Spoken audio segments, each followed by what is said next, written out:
Hi, let's talk about the installation of the top deck rod organizer. We're going to talk about the split hinge design and the possibilities of the different ways to install it. Basically, it's either going to mount to your gel coat or it's going to mount to the carpet. Now what the split hinge design is, as opposed to the large 9-inch design, doesn't bend in the middle. So what this one does, it's actually designed to go over a rod locker on the hinge. For instance, if this is the hinge of the rod locker, you would mount it on a carpet over the top of the hinge. Okay? And that would allow, when you open your box, it to flex up and down. That's what it's designed for. The other possibility of install is on some of the boats, like the Triton boats. This would actually mount on gel coat, and because they have an uneven surface, you can mount it at an angle like this. Okay? So basically, if you're going to mount this to your carpet, what you're going to have to do is you're going to have to drill out either one rivet on each side or 2 rivets. So you would drill this out here, a rivet on each side, and then if you have an aluminum lid, basically you're going to use somewhere between a 1/2 inch and a 5/8 inch screw. Okay, this one here we powder coated, this one's not. Basically use weather resistant screws and nuts. These are zinc coated, they seem to work okay. But basically you're going to drill out, and you're going to use a drill to install it with screws. And with this drill here, this one here is, I believe it's a 9/64. So 9/64 is the size you want to use as a pilot hole for your screws. Alright? And then you would drill out the rivet using the same drill bit, and then you would just install this on the carpet, screw it down. Now this comes with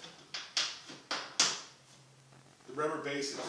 If you're going to install this on the carpet, you won't need the rubber bases. You can discard the rubber bases. What the rubber base would work for is if you were going to put it on like an aluminum boat or a hard surface where you needed a base and you were going to bolt through, then you would use the rubber bases.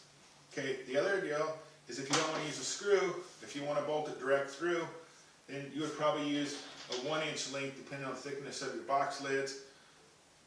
This is a 1 inch here, and then you would need a washer, and then on your screws right here, make sure that the Loctite nuts, not screws, and that way you have a locking nut on it. Okay?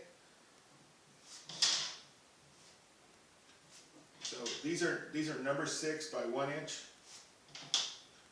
These are number 10 by either 1/2 or 5/8. Okay? Now let's talk about if you're going to mount this to a gel coat. With the gel coat, what you're going to have to use is, we recommend using this Scotch tape here. It's mounting tape. It's the 20-pound Extreme. This is the heaviest one they got, and it's made by 3M. It's a 3M product. So what you have to do on this, basically, is you're going to peel off a piece, the length of what you need, which in this case you can use your rubber mount as a pattern. Lay this down, and then you're going to cut it the length of this. So you're going to need to do that twice. Let's do that real quick. Then you're going to need 2 of them, and the reason you're going to need 2 is because of the thickness of the rivets on the back. You need to double up on your mounting tape. So you cut 2 pieces.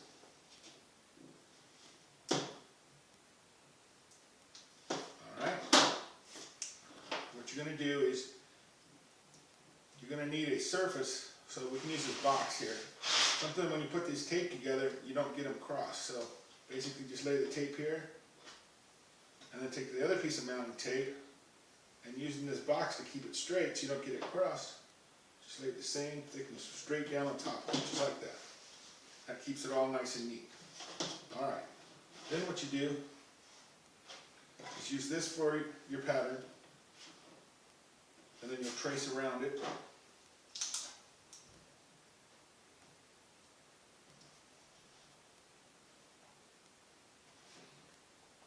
And then mark your holes.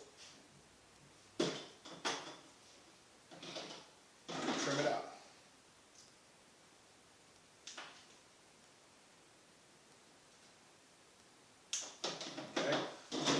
punch, and then punch out your holes. Okay? And then when you're all done, something looks like this with 3 holes in it. All right? And you take that, you peel off the tape on the back, and you stick it on here. All right? And then you peel this tape off, plastic vacuum, and then you stick that on your surface that you want to mount it to. Again, that would be the best case scenario to mount this with a gel coat installation, not carpet. Okay? So basically, that's all there is.